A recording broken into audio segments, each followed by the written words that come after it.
the recipients of the 1998 National Medal of Technology.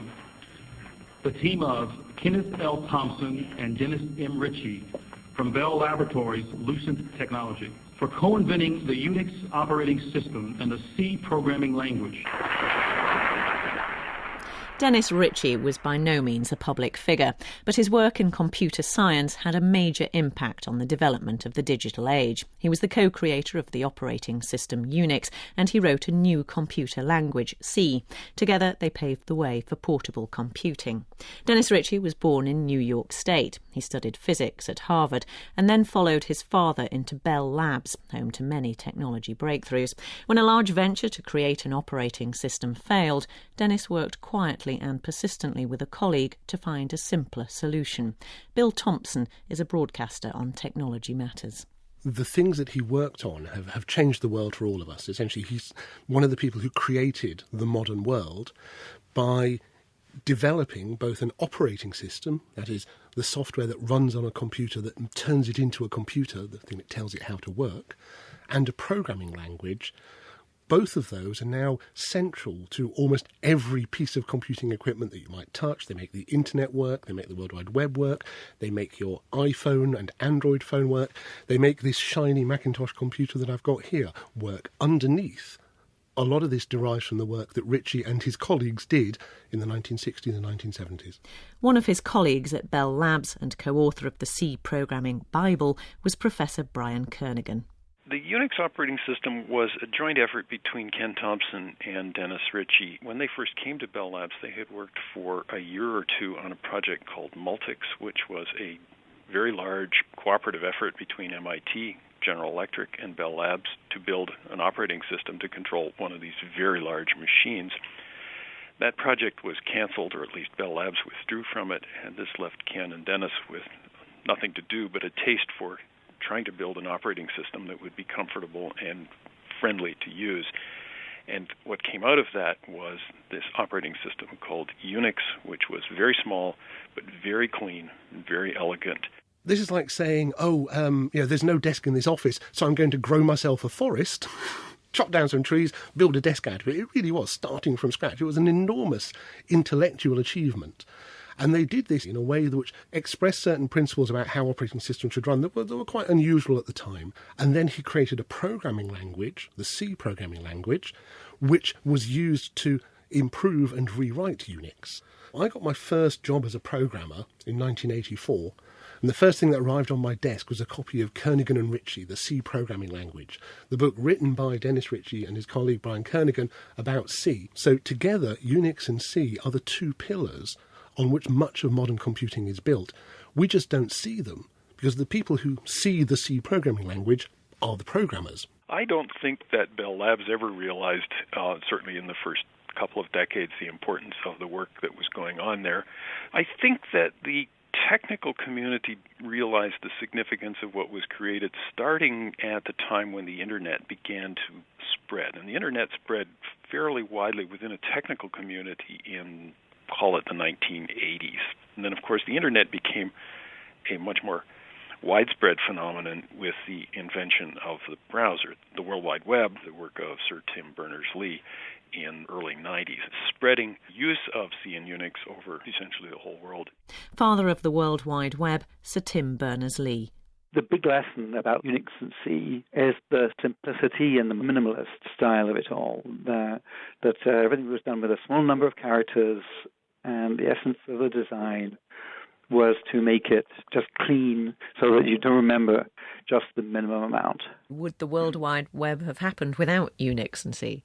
Well, I think that's difficult to say. What I can say is that I found it very convenient to use the next machine, which Steve Jobs had produced, and that was a Unix machine. And since then, the simplicity of the Unix file system has been a consistent theme.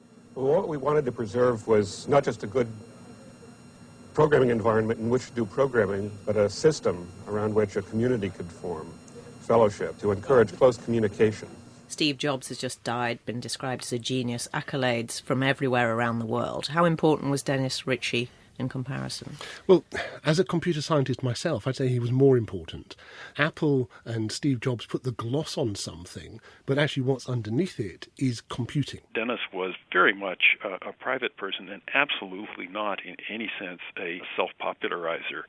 He did not ever, so far as I can tell, blow his own horn on anything. He was generous to a fault with credit for other people who built on his work.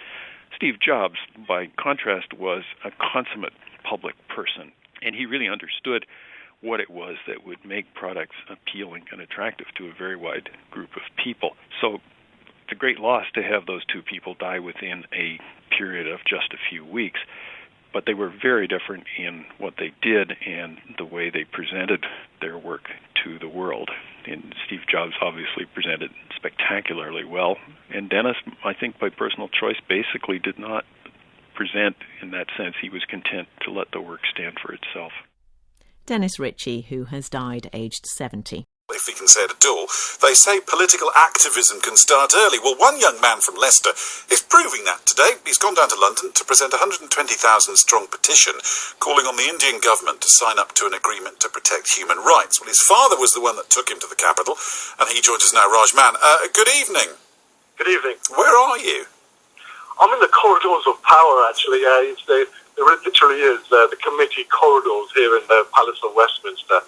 Keith Vass has just walked past, and David Blunkett, and we've had John Ashworth, who's come and addressed our meeting. It feels great.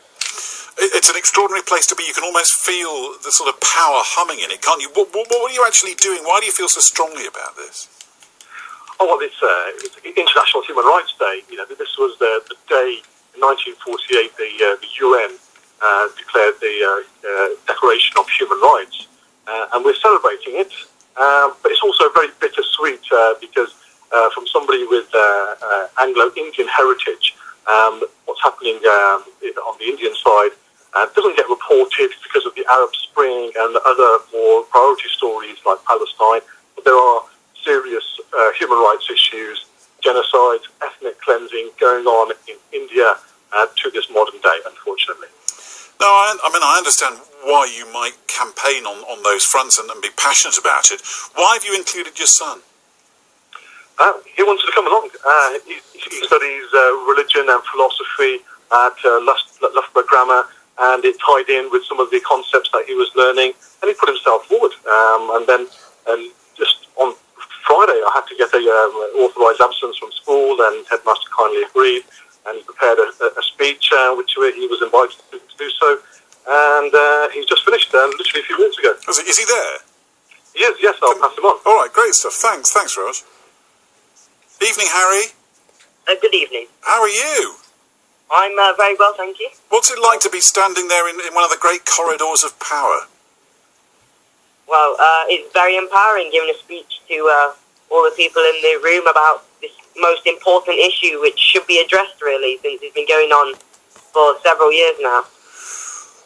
Were you nervous when you did that? I'm afraid to say I was quite nervous, but during the speech I overcame it and just tried to deliver it as eloquently as I could. No, I'm sure you did. I mean, let's be honest. It's perfectly reasonable to be nervous under those circumstances. It's an overawing place, really, isn't it? Yes, definitely. And just let everybody know, how old are you? I'm 13. And, I mean, I can't think of many other 13-year-olds who would want to be involved in this way. Why are you so passionate about it? Is it because of your dad?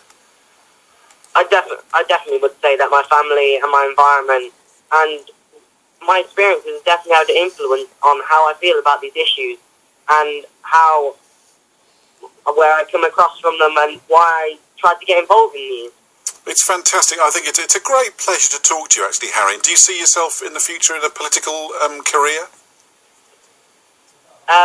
I'd say it's one of the number of options that avenues I could go down to. I am definitely inspired to take action against issues that I feel are wrong or I should change. So, yeah, it'd definitely be an option. Have a safe journey home.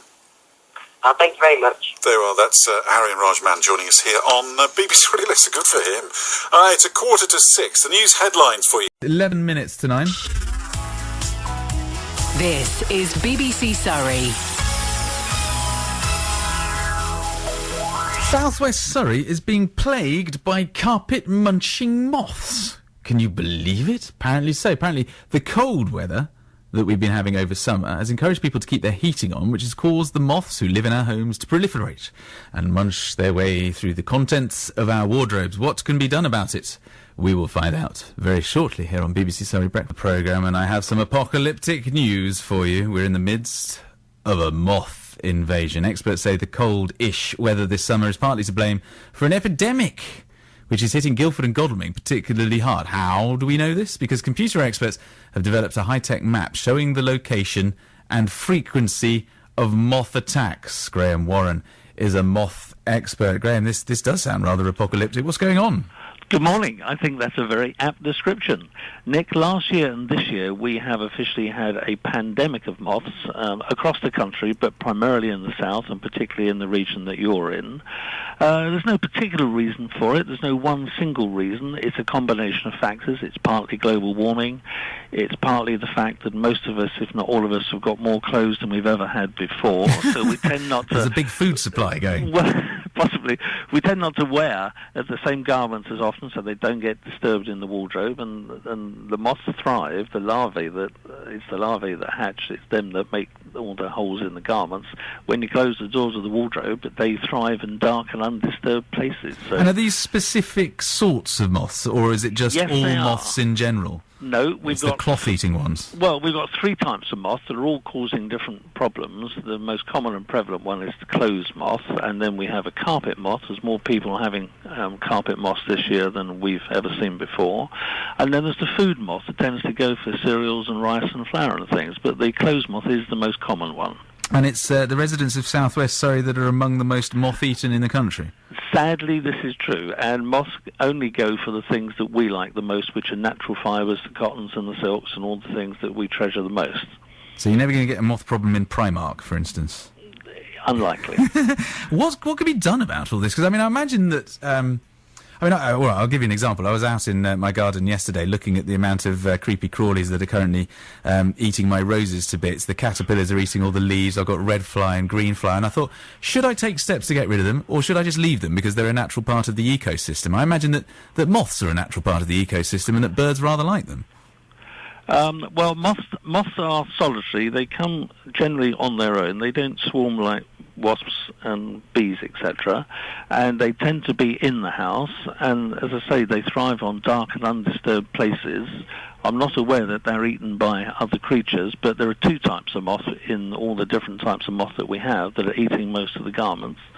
And we've got a whole range on our website of Carousel Direct whereby we can offer assistance and help with different remedies for the different type of moth that you may have. I see. So unless you're running an aviary inside your house, you might want chemical assistance of some description to help you with the problem. Well, chemicals is the ultimate degree. We're not there. We're on things that are non-toxic and non-carcinogenic, so easy to use for children and pets, etc. But the chemicals would be the full sort of fumigation thing. We're not into that. Good to hear from you, Graham. Sorry, I'm sorry to interrupt, but I've just looked at the time. I was enjoying our conversation so much, I didn't realise we've only got 10 seconds left, so I better go. Graham, good to speak to you. Thank you very much. Graham Warren, a moth expert.